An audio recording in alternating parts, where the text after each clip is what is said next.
Hi everybody, it's Jenny from the Missouri Star Quilt Company, and I'm here with Natalie. Hey. And can you see this table? Look at all this stuff. We have so much to talk about, This don't we? is such a great project. It's beautiful. So you loved Ingrid, and you loved all the embroidery, and so we decided why not do a Christmas one? Yes. So take a look at this pretty. quilt, yeah. So we've actually done this with a white background, and we've done it with velvetine. Yes, this fabric is so beautiful. It's so gorgeous. And again, it's just the little projects with the little sashing, just like we did with Ingrid. So if you know how to do that, you can do this one.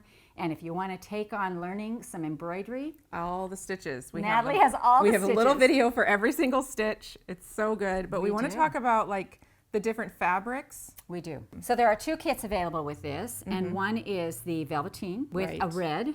Yep. And the other one is the white with the green and the velvetine inner border. So we want to talk about velvetine. We want to talk about, you know, because it's a little different when you're sewing with velvetine. Well, and also this outer border here on the green one is Essex linen. I think the red is also. Yeah. So it's linen and velvetine. It's just really beautiful fabrics. So this is the tin. It's so cute. Isn't it so beautiful? Yes, it reminds me of the Christmas cookie tin. It really They're does. so fun. It really does. And it's called Enchanted Christmas Keepsake Embroidery Kit. Perfect. I love it. Enchanted Christmas, so cool. All right, so on the back it shows you everything that's in this kit, which is It comes with a all lot. the thread colors, pearl So cotton. let's take this off. Oh, there we go. All right, so we got a pattern. Does the pattern come in the kit? That's cool. Yes, it does. Yeah. That's No, awesome. I love so a kit. you get it no matter which kit you buy. Right, right. Because you can just get this and use whatever fabrics you like, or you can get this and the fabric kit and combine them. And it tells you exactly how to make it. And you I know love what that to there's do. 5 projects. There So we've are got 5 other projects. right, we've got the quilt, we've got a pillow, table runner, bed runner, and wall hanging included with different yardage amounts, whatever you need to make those projects. And on this, sometimes like I have a little space by my front door where I hang smaller projects, little wall hangings. Yeah. And sometimes you don't want a big quilt of something, you just want this. But I got thinking, a lot of us, I know you're probably not to this age yet, but I actually put a Christmas quilt on my bed. And it would be I tried that. You're not there? I was like, I don't know if this is for me. I wasn't there for a long time, but I'm definitely there now. But the idea that you could have this velvet bed runner at the foot of your bed? Okay, I probably have to go all the way and do a whole velvet bed You might. quilt though, because I love this velvetine. It's The so velvetine easy is to work with. so It's so cool. It's beautiful. like butter. It feels Yeah. very rich and like I love All right, it. so you've got your hoop in here, Yep, which 7 we love. inch. You've got all your colors, and these colors are designed for this project particularly. Yep.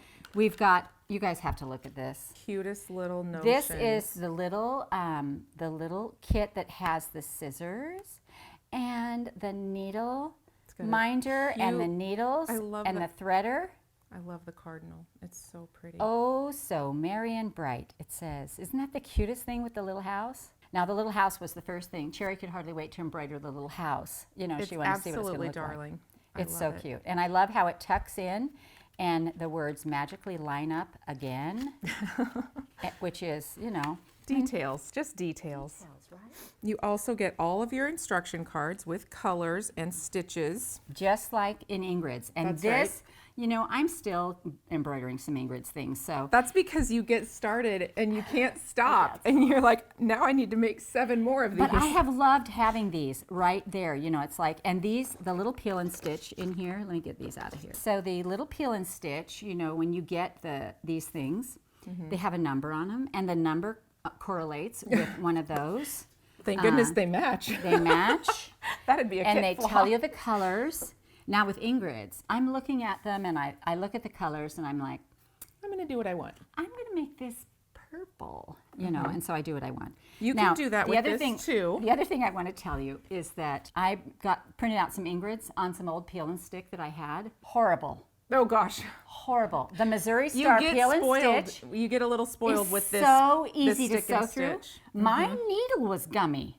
Like Yeah. literally my hand was hurting trying to get it through the thing because it was so gummy. That's Our rough. peel and stitch, that's the best that's out there. It is amazing. In my head, they were all the same. Yeah. No, not the same. Not the same. You can also keep your spools of thread in this little plastic as you go, and it'll just wind off while you unwind. keep everything. So I do this in the car. Keep them from rolling away. when I'm traveling, and I literally, I just leave them in the car, and you just pull them out. They're very nice. So all these things are in this cute, really cute tin. Yes, a cookie tin that has sewing supplies in it. Love it. So what you're going to do, let's talk about this velveteen a little bit, because the velveteen it's pretty interesting. Now, I'm a clothing sewer first before I was a quilter, and so I've sewn on velveteen, so it wasn't scary for me, but I forgot a very important thing, the nap. Yes, it does The have pile. a nap. Those are synonymous words, and so with this, what you do is you take a piece like this, and if you rub it one way, it lays down smooth, and if you rub it the other way, it kind of stands up. And or it's this way. Yeah, this way is there really, it is. yeah. The So nap this goes way, that way. this way is smooth, this way is not. And so when I was sewing these together, I forgot to check the nap. And so as you laid them down next to each other. Does it really matter though? So we were actually terrified that it was going to matter. And then we put the quilt together, and it really didn't matter. Let's look at this quilt. So that you don't actually, it's like not a problem once you get it together. Oh my gosh, it's so nice and heavy. Isn't it beautiful? Look at this, so you guys. Beautiful. It's so gorgeous. And so we put it on the back as well, and it quilts so pretty. It does quilt beautifully. I love it. It's nice and heavy. The quilting pattern we used on this is Christmas paisley. Christmas paisley. So remember to check the nap. And what I suggest that you do is, on the side where you're going to make your little blocks, just put a little pin in the corner, so that when you get your little peel and stick on there, and you put your hoop on there, they'll all be going the same direction. So you will eliminate. Does it really matter which direction they go as long as they're all the same? There is a different colorish. No, it doesn't matter which they go as long as they're the same. But even if they're not all the same, we've discovered that it's still fine. It doesn't make that much difference. It still makes a beautiful quilt, right? Yeah. So this is just a personal preference thing. It is. So if you're worried about the nap, you absolutely can check them all, line them up, make sure they all go the same way. But if you're not worried about it, it's really not that big of a deal. 100%. Awesome. Yeah. I And love so that. then also we have it on the white, the linen. Oh, and yeah. So the Doan team, the Doan girl team, was assigned to do the white ones. Right. And I thought, oh, I wanted to do The velvet ones because they're so pretty. And they're like, no, you have to do the white ones. So we started on the white ones, and every block floored me. They're so beautiful. Look at them right here. Look at these. Look how darling they are. I mean, I love it. They're so cute. We went through several different types of white fabric to make sure that we picked one where your stitches on the back didn't show through, so it's a little bit heavier. It's a kind of more of a stitching cloth, but it still has like a linen feel. Yeah, it's really beautiful so fabric. definitely the backs of our fabric. Oh, that one looks pretty good. Let me see this one. Oh, that one looks pretty good. Cherry must have done these. We're getting really good at this. But They're look so at these, beautiful. Look at these cute ones. And then Cherry on this one, she put Joy right in the middle of that. So she. Oh, that's an addition? She added it. I love it, Cherry. So she gave this to me for my birthday because that I'm is so joyful sweet. and I love joy. And we need to frame it. Right? And she cut it smaller. So that's also, you guys, if you decide that you want your squares, smaller, cut them smaller. I mean, it's really whatever you want to do. And yeah, this cloth is definitely heavier because not all of our backs, not all of my backs look like this.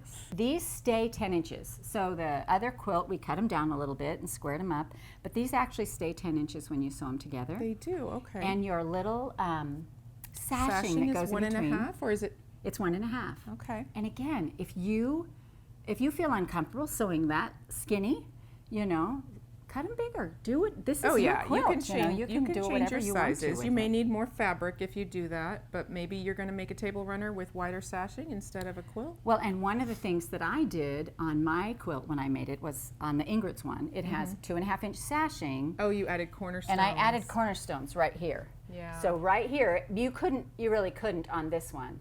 But on mine, they were 2.5-inch squares, and so I put a tiny little flower in there. It's easier for me to line them up if they have a cornerstone right here. This is not hard because it's so narrow that you really can see it from block to block, and it's not that big a deal. So I decided I was going to sew a little piece of fabric to all 4 sides of this, because what happens a lot of time is that if you sew it on where the nap is going a different way, it'll slide. Do you remember the horse blanket?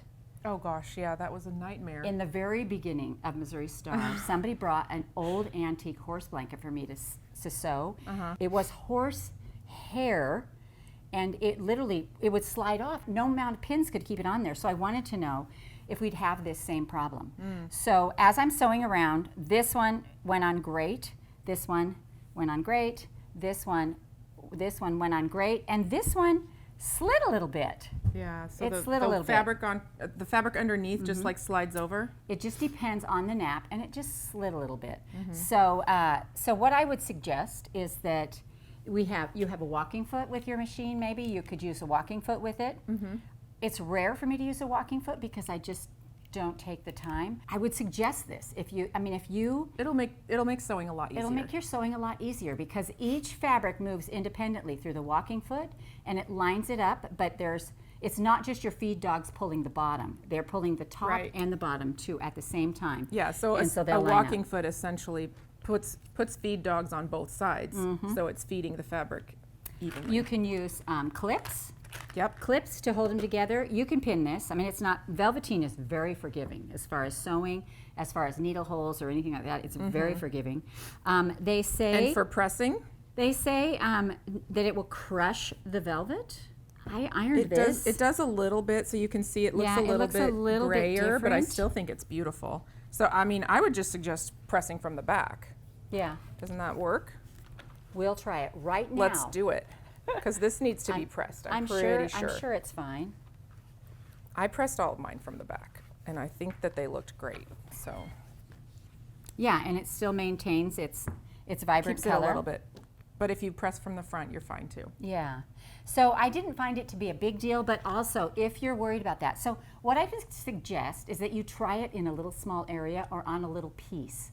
Because if you don't want to do your whole block that you've just embroidered, you don't want to put it on there and then go, oh, what was I thinking? So just try it on a little area like I did. I took this extra block and I sewed to see which way, things would go. Do some practice before you get. So if you decide you don't want to iron, so these little roller things, a lot of people are using these and they work so well. It's like finger pressing without using your fingers. So the roller works well. And these come in all kinds of different. You can get them in wood or a big you can get them at silicone. The tool store as well. I mean, all over the place. Yeah. So then we also use these Microtex sharp needles. So you want your needle to have a really sharp point when it's going through. And most of you know that the only time I change my needle is when it breaks. And she likes to live on the edge. I suggest changing your needle a little more often than that. Yes, but this is a good time to cleaning your change machine. Your needle. Yeah, this is a good time to change your needle if you're going to work on something because this feels heirloomy, right? It feels special. It is. It's beautiful. And so you probably want a new needle for this, and you want a really sharp one. And so these are Microtex sharp needles, and I mean they're great for this kind of stuff. All right, so we do have needles. Sewing needles also to talk about, and they come in our little kit in here. And I wanted to show them because when you start doing handwork, needles there's all kinds of needles for everything. So an embroidery needle is different than a crewel needle. So I want you to look at these needles. This has a large eye for it to go to, but also a sharp point. Right. The point has to be sharp on this. If you're going through something that's like linen-y or the crewel, the back, or like or needle point fabric, you don't need that sharp point as much, but you need a sharp point for these. So a sharp point and a large eye is what we're looking for on here. That will help you to thread the needle. So let's talk about this thread for a minute. So the reason we went with pearl cotton is that most embroidery floss, which any floss will work, but it has to be separated into groups, however you want to separate it. And so mine is generally separated into strands of 2, and a regular embroidery floss will have 6 strands in it. Pearl cotton comes with 2. Yep, it's the equivalent of 2 strands. It's already separated, and for me, one of the most awful part of embroidery is separating those strands. And so I'm like, let's just do pro cotton. Yes. It's ready. It's perfect for you, you know. And It's so convenient. So it's very convenient. It comes ready to sew. It's already separated. No separating involved in this, and you can just thread your needle and sew. The other thing to know, we learned this at, you might have known it, but I learned it at Adone Girls, Okay. where as your thread comes off the spool and you cut here, this is the end you should thread into the needle. Yeah. Because of the way the thread is wrapped, if you start to thread your needle and all the pieces separate, That's you know you need to thread probably the the other back end. end, That's yeah. the back end. And so these are wound a certain way so that you can sew a certain way. I mean, machine thread is the same. That's why it comes off and goes a certain way. But I never knew that about embroidery floss. So knowing that should help reduce knots and tangles. It should make life a little bit easier as you're going along. For sure. All right, what else we got, Natalie? I don't know. I feel like everything's Shall we pretty sew, straightforward. shall we just show these really quick? Because Yeah. So this it's is just, the. these are the two kits without embroidery. And So really, you could embroider anything you wanted on it. they come in a kit like this. So this is one part of the kit, and this is the second part of the kit. They're sold separately, but this is the green border with the white fabric and the black sashing. And so you get all those in there to make a quilt that is 60 by 60, and it will make 1, 2, has 3, 4, 25. 25 squares for the 25 days of Christmas. What? You could do a square a day and could have do a an square a day. Advent quilt. You sure could. So it comes in this box right here, and then it comes over here where your specialty kit is, you know, first and foremost, you're going to have the most of the velvetine, you're going to have the red background fabric, and also you're going to have the border is Sashing, velvetine as border, well. Yeah. blocks. So these are sold separately, but you could put anything you wanted to on those. They're beautiful. Maybe you want nothing on them and you just want to snuggle up in some It velvetine. could be pretty. Here's I think this is the wall hanging. The wall hanging size, yeah. Yep. So that's just 3 by 4, and I love the double Cute. border. So you have fabric to make the quilt, or you can make smaller projects. Right. All right, here's the black and red. Very cute. Beautiful. And then we have these adorable pillows. Think these would look so cute on the couch. Well, and to be honest, some people when they were sewing the Ingrids, they were like, "Whew, this Turns out I'm only going to make 4 turns out blocks. I'm gonna make I'm not an So embroiderer. here you go, right? And we just did a little envelope back on the back, you know, where you overlap your fabrics and Yep. So you could put put 'em in these here. right over your current couch pillows and then change them back out when the season's over. All right, so what else? Anything else? The stitches think- again, all the stitches that you need. So there's a lot of stitches on these, Yep. a lot of little stitches, but Some of the newer ones are included. mostly they're all ones you're familiar with, but Natalie has tutorials on every single stitch. Look up Where do they go to find them? on YouTube. We'll have a link in the landing page. Yeah, and In is the information on this video.